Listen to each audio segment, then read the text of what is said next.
E aí, pessoal, bem-vindos ao nosso bolo de emergência, o nosso shot diário de medicina de emergência atualizada e direto ao ponto. Meu nome é Radamés, sou médico, trabalho no setor de emergências e hoje a gente vai falar de um assunto muito interessante. Na atenção do trauma, você sabe quando indicar o protocolo de transfusão maciça? Então vamos lá. Você está uma vez mais no setor de emergências e de repente trazem para você aquele típico trauma, fratura, trauma de pelve, o paciente está sangrando muito, está instável. E aí, você sabe como encarar isso? Vamos lá que hoje a gente vai falar um pouco a respeito desse protocolo. E como sempre, vamos começar pela definição. A definição do protocolo de transfusão massiva, na verdade, é uma definição retrospectiva, porque a gente tem que olhar para trás no tempo e ver quanto infundimos de concentrados de hemácias num período de tempo determinado. E esse período de tempo determinado vai variar. Alguns protocolos preconizam a infusão de 10 unidades de hemácias no período de 24 horas. Outros protocolos preconizam a infusão de pelo menos 3 a 5 unidades de hemácia no período de 6 horas, com o qual vai depender da instituição onde você se encontra, que vai olhar retrospectivamente e dizer, realmente, esse paciente recebeu um protocolo de transfusão maciça. E a gente vai pensar agora, existe alguma forma de saber logo de entrada se o meu paciente é um candidato ao protocolo de transfusão maciça? E a resposta é sim, a gente tem algumas escalas que podemos utilizar, principalmente duas são mais comuns e mais utilizadas. Uma hoje em dia tem mais evidência que a outra a respeito da sua sensibilidade. E quais escalas são essas? Uma delas é a ABC e a outra é a RABT, ou, se você preferir, RABT. E o que leva em conta cada uma delas?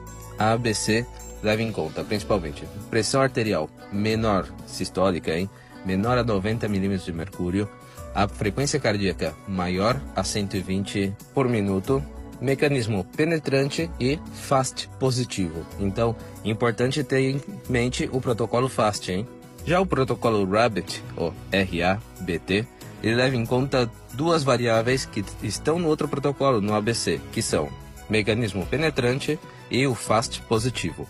Além disso, ele soma presença de fratura pelviana e choque index maior a 0,9. Ah, Rada, mas eu sou péssimo em fazer contas. Vamos lá, vamos de um macete. Quando você bate o olho no monitor e já vê que a frequência cardíaca está maior que a pressão arterial sistólica, você já sabe que seu choque index é positivo. Então, esse já é um ponto no seu protocolo. Legal, então eu já sei que meu paciente tem ali uma hemorragia muito importante, eu já sei que ele tem um choque index positivo, ele tem uma fratura ali que me orienta de que ele está sangrando, então eu vou partir para o meu protocolo de transfusão maciça. Então, o que eu vou fazer agora? Eu vou solicitar 1, 1 e 1. O que significa isso? Isso significa a transfusão equilibrada de 3 componentes: plasma fresco congelado, plaquetas e concentrado de hemácias, nessa ordem que eu falei. E qual é a proporção? 1 para 1 para 1.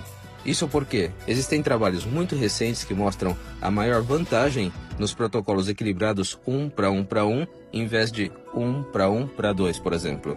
E quero deixar aqui um detalhe a respeito principalmente da transfusão de plaquetas, porque essa uma unidade que aparece no protocolo, na verdade, faz referência ao que foi tirado de um único doador, ou seja, seu volume total é de mais ou menos entre 200 e 250 mililitros, o que é um pouco diferente de quando a gente solicita somente o concentrado de plaquetas, que geralmente tem um volume entre 70 e 100 mililitros. E por que é tão importante sempre manter essa proporção de 1 para 1 para 1?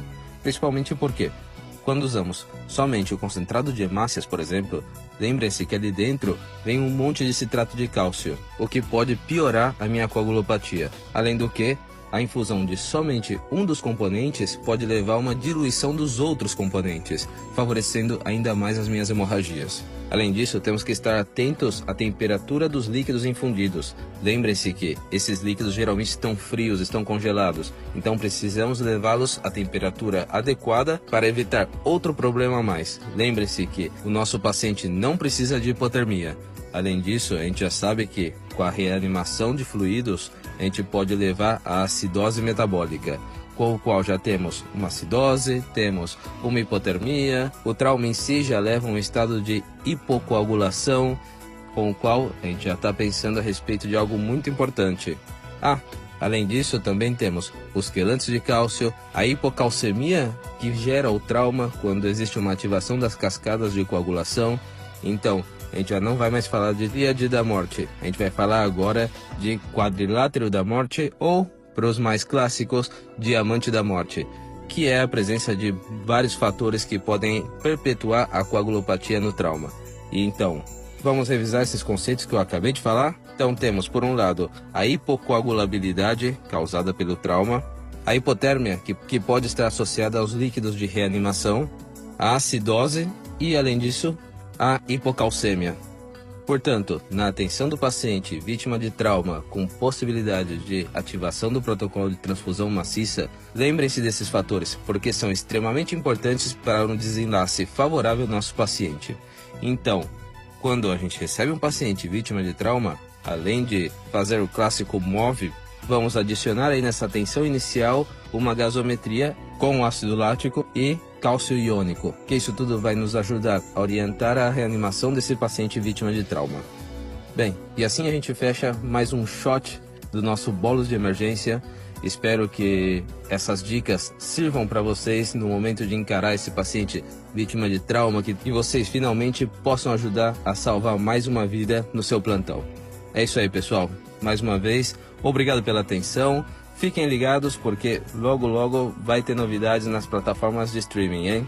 Se essa informação foi útil para vocês, repassem a informação, repassem esse áudio e que a palavra da medicina de emergência chegue cada vez mais longe.